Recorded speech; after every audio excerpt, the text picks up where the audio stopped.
Monitor events for us, and thanks very much for the update from Washington, D.C. Let's join Peter Mathews. He's a professor of political science at Cyprus College. Joins me now live from Los Angeles in California. Good to have you on the programme, Mr. Mathews, as always. As Heidi just said, you know, a major departure of proceedings perhaps is an understatement for what we've witnessed in the last sort of 12 hours. But while the debate continues in the House over objections to the Pennsylvania vote, can we safely say that sort of we're at the end of the sort of procedure and the inevitable confirmation of Biden as the 46th president? It will happen, be it later than planned.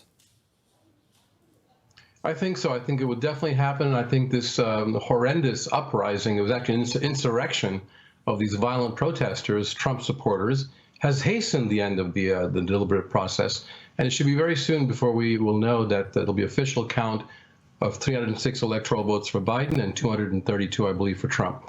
And Biden will be the next president. That'll be announced officially very soon. With less than sort of 2 weeks to go before the inauguration, what should we make of the role of the current president, President Trump? The Democrats want him removed after Wednesday. I mean, Trump inspired violence as far as many are concerned. And those Democrats, some of them from the House Judiciary Committee, want the 25th Amendment invoked to remove him. Is that a possibility? It certainly is a possibility, and it's become even increasingly so at this time.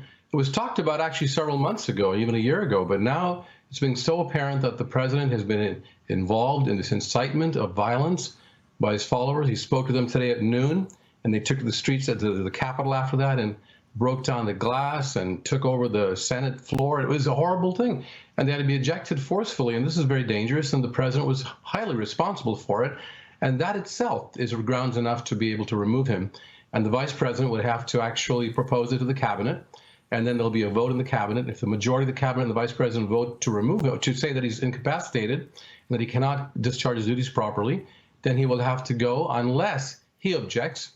If he objects, then 2/3 of each house has to vote to go ahead and to reject his opposition to it. And the power will be transferred to the vice president automatically. That's quite a task, though, and I think it could happen because now the country's been shaken up, and so have many of the elites in the country, to see that this was a terribly destabilizing event today. What do you make of the comments by the vice president after the mob violence that these sorts of actions could not be tolerated in a democracy such as America, and then comments by Lindsey Graham, one of his staunchest allies these past 4 years? Those two men's comments showed a turning of the tide in a tremendously anti-Trump direction. And so I think they're very significant. And in fact, something else happened today, and that was, it looks like the National Guard that was coordinated, the D.C. National Guard, it was due to the actions of Vice President Pence, not President Trump.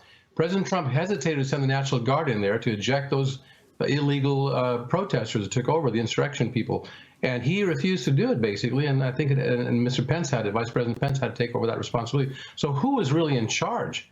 Who's the locus of power right now? It's a very important question. It looks like Vice President Pence increasingly has become the person that people are looking up to for legitimacy as a legitimate leader right now. If you're an American in Los Angeles or in St. Helier in Montana or in Fort Lauderdale in Florida, you will be on tenterhook surely for the next 2 weeks, wondering what on earth is going on with our country and what next.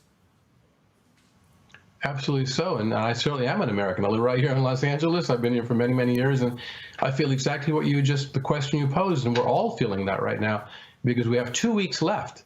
And this man, the president of the United States, Mr. Trump, is in charge of the nuclear arsenal. He's in charge as the commander-in-chief of the armed forces 24/7. He could do a lot of damage if he's completely off in terms of his balance, and I think he seems to be with what happened today. So we all hope that there's some way that the transfer of power can be peaceful, that these 14 days don't erupt in something that would be irreversible.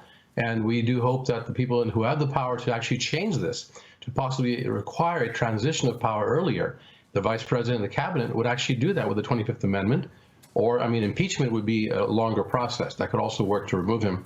But he has to be looked at very carefully, very quickly, as to whether or not he could be a real danger to this country in the next 14 days. I'm afraid that could be the case. Delicate times ahead. Peter Mathews joining us from Los Angeles. Thank you for your time, sir.